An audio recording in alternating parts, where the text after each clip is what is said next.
Hi, my name is Anna Hatfield, and this is Bio 225, Week 3 for Los Angeles Pacific University.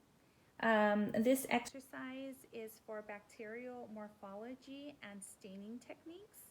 So we're going to have a direct and negative stain technique performed today.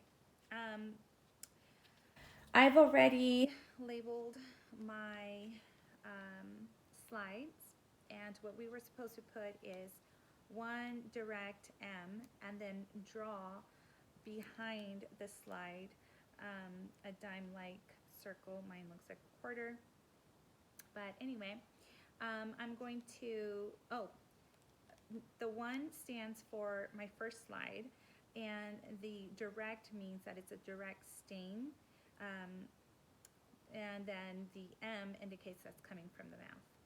I also did that for my second slide, and I messed up, but it does say negative M2.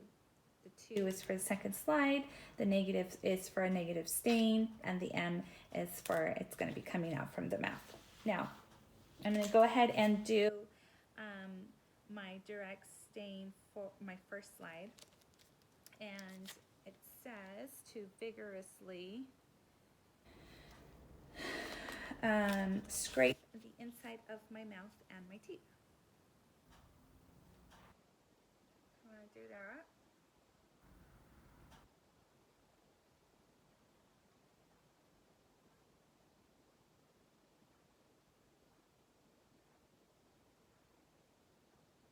Okay. Now I'm going to swab the inside of my circle.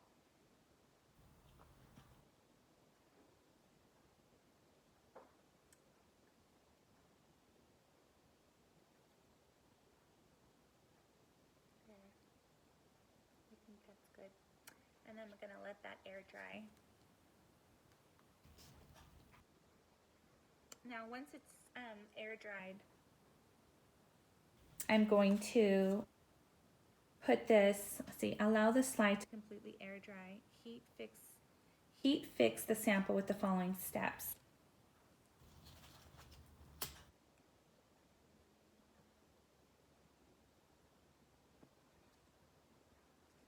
Okay. So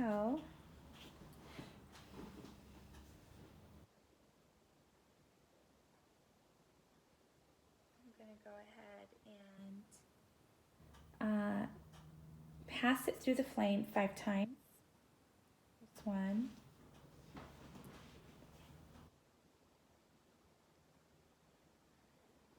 I just blew out my flame.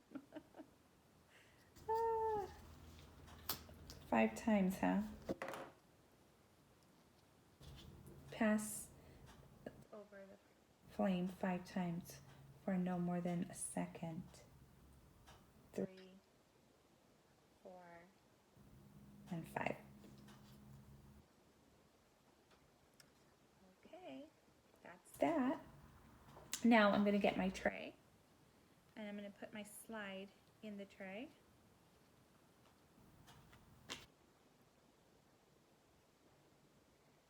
And I'm going to locate, smear side up, locate the crystal violet, gram stain 1, and I have that here ready.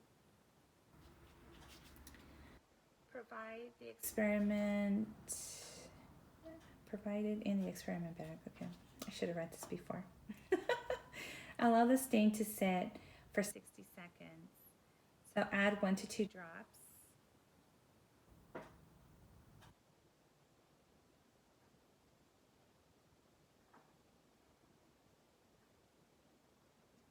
Okay. I've done that. If you can see that there. Oh no. Stay in the circle. Okay. I think I need another one over here. There we go. All right, so I'm going to allow that to sit for 60 seconds. I'm watching my clock. And I'm going to go on to the next slide.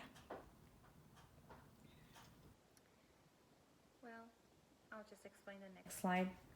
I'm going to do the same thing. I'm going to take another sterile swab, sterile cotton swab. I'm going to also vigorously scrape my my gums and my teeth and get enough DNA as possible. I'm going to then use the Congo red, and I'm going to put, it says, indicates negative stain,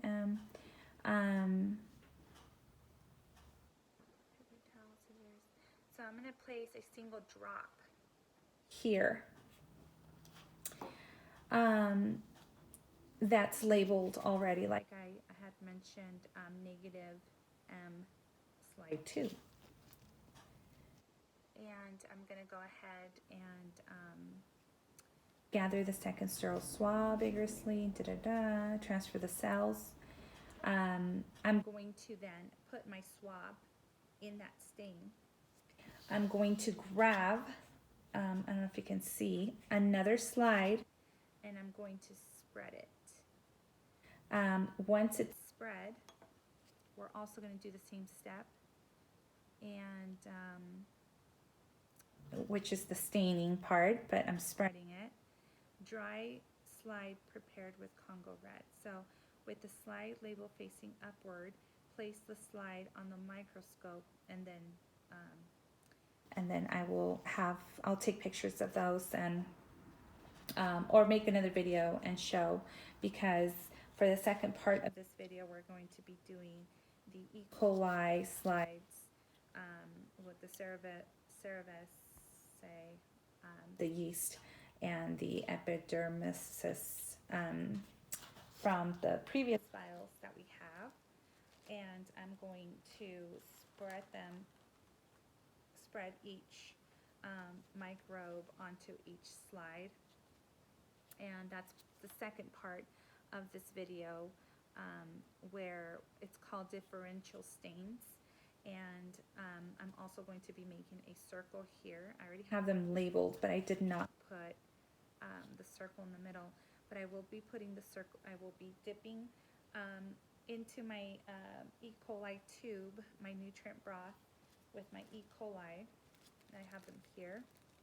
And I'm going to be putting that on here, and I'm going to use a different one for each slide, and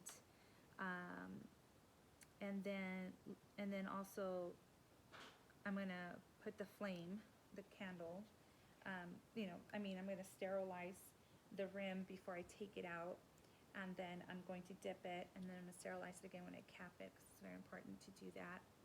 And I'm going to carefully put in the loop and put my specimen on each slide, and then flame the lip of the broth tube again and replace the cap, and then I'm going to allow them to air dry, and I'm also going to do the same technique, which is going to be put them over the flame the way I did with the other 2 slides, and I will get to then observe them under the microscope, and I will take some pictures and also add them, but I do have to also, for each slide, use different stains.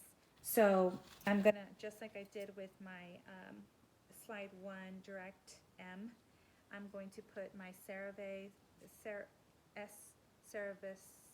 the yeast, and the E. coli, and I'm going to put them in here along with their stains, which we will be using stain 2, 3, and 4, and I have them here.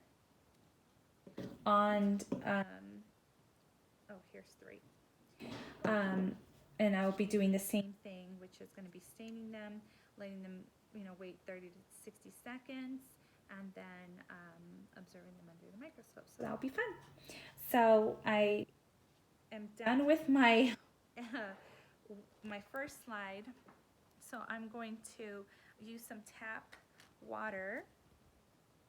My kitchen is a mess, so I'm not going to show you my sink.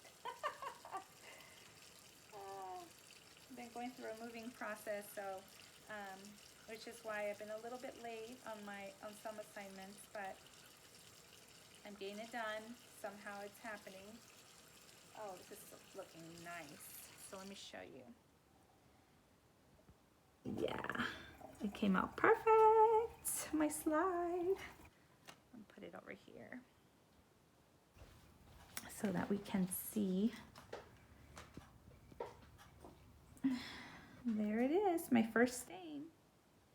So I'm going to go ahead and do that with the other ones. I'm going to clean it up and then show the results of my microscope pictures. And that's part one of my of the bacterial morphology staining techniques, direct stain and negative, and exercise 2 of the differential stains, which are the cerevisiae, epidermises, and the E. coli, which is going to be also the same stains that I'll be using, but I'm going to be using 2, 3, and 4. So thank you so much.